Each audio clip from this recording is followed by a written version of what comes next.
Hello and welcome. I just wanted everyone to know I'm not particularly a Republican or a Democrat. I'm not even American anymore. I don't live here most of the time. I travel a bit. I'm a hunter. I like to be in South Africa mostly, Zimbabwe. I'm allowed in, and especially there. They think I'm quite a character. But I've been doing a lot of blogs talking, making fun of Republicans and making fun of Donald Trump. That's unfair. That's not very nice. After all, it's unfair to criticize the American politics. American politics is so messed up. It's a lot like in Great Britain. That's why I like Ireland better. They're more real there. But all I'm saying is, the person who really is qualified for the job, the man or woman for the presidency of the United States, is neither qualified nor wants the job. A qualified person knows better.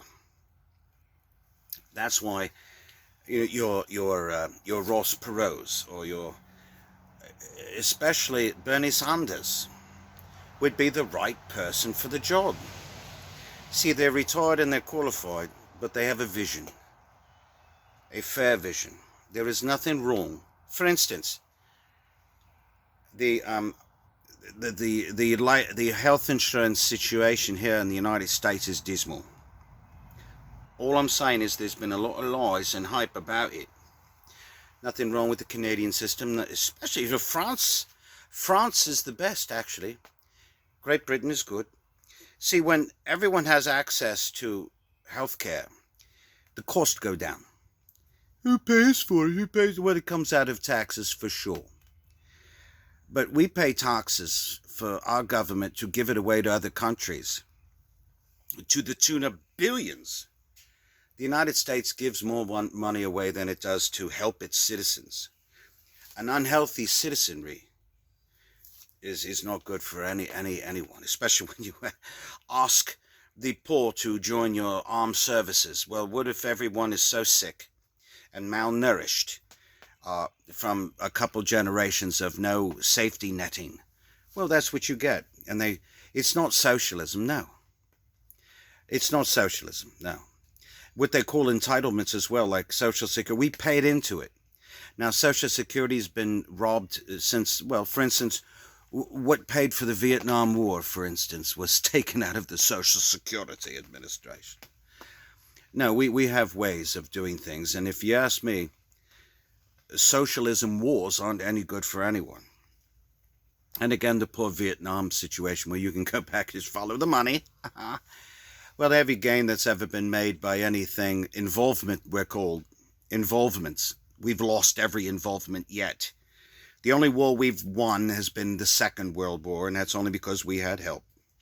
We did help, but I'm just telling you, we come in at the last 2 days of it and win. I mean, big deal. A lot of people lost their lives for land now, especially overseas in Asia, not Europe, but in Asia. The Asian theater has been given up. All the shipping lanes China has taken because we gave it to them.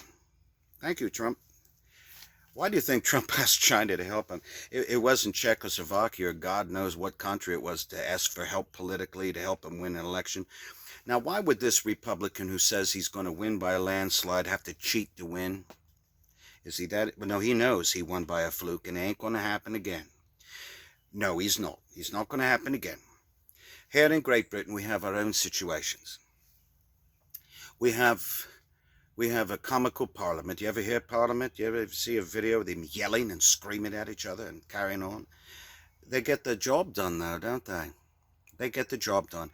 And it takes coalitions. It forces opposing viewpoints to find common ground, to form a government. Is it perfect? No, nothing's perfect. There's no perfect form of democracy. There's no perfect form of socialism. There's no perfect form of communism. What we have is the greatest in the world in the United States. Great Britain, arguably, I think, is better. But there's me. What I'd like to say is, I'm not bashing anything. You deserve, the government you get is what you deserve. If you pay no attention, especially in the United States where you have all these rights. I'd never understood why you need a lawyer in a country where you have inalienable rights. Jury trials, etc. What do you need a lawyer? Shouldn't the judge know? But we don't trust judges. We don't trust anyone. That's why there's all these systems all the way to a Supreme Court now, which arguably I got to be impressed with. I thought it was a political hack job, but maybe they're throwing us a bone here, I don't know. But I'm surprised about the two decisions that were made, totally an antithesis of what the white supremacist and or religious right, which in combination are basically Nazis with the belief that Jesus Christ is their savior. At the end of the day, I mean, they could be fooled by one thing or another, but we must watch out for our idols. Are our idols our political point of view? Is our personality our political point of view? That's a shame today. Our personality and our identification should be, if you're a Christian, you're a Christian. If you're a Jew, you're a Jew. If you're a Muslim, you're a Muslim. And how has everything been taken care of for the Muslim? Isn't that a shame? A few bad apples from overseas, where people are subjugated to nothingness and knowing nothing that we've known. And we misuse the terrorists as a religion? No. They just happen to be Muslim, and they just happen to call out for these things. I don't think it's right or wrong. It's not for me to decide, but to label all Muslims. You know, Muslims have been in this country, in the United States, that is, for years, and in Great Britain, for years, fighting alongside in the army, navy, air, for everything, for centuries. Now all of a sudden, they're a pariah. Their very religion is anti-government to them, but it's not. It's all a part of this us and thems. If you believe in anything, believe in peace, but don't identify yourself with what anyone tells you. Now, getting back to the racism everywhere, and like I said, I've spent a lot of time in South Africa, a lot of time there because I am a hunter. I am also a public speaker, and I'm also a motivational speaker. Thank you very much. I'm called all over the world to give my dissertations of certain things. I've been asked to also mediate situations. I've also mediated a very bad prison riot in Venezuela. Why Venezuela? Well, I got arrested in Venezuela, and I had to BS my way to helping them mediate a situation there with they had a prison riot. Many people died, and I had to get in between the army and them, and that was quite difficult. But they did want a peaceful resolution, and I found one.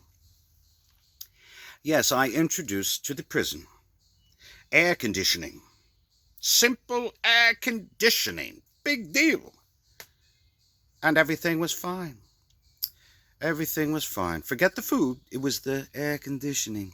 They still kept killing each other. There was no supervision, but the air conditioning made a difference. So something simple as that. But you see, the liberals in that country didn't want to hear it. By the way, I still have my coffee. I say Venezuela. I have various coffee plantations in Venezuela and Caracas as well. I love coffee, and since I love it, you know, you do what you love.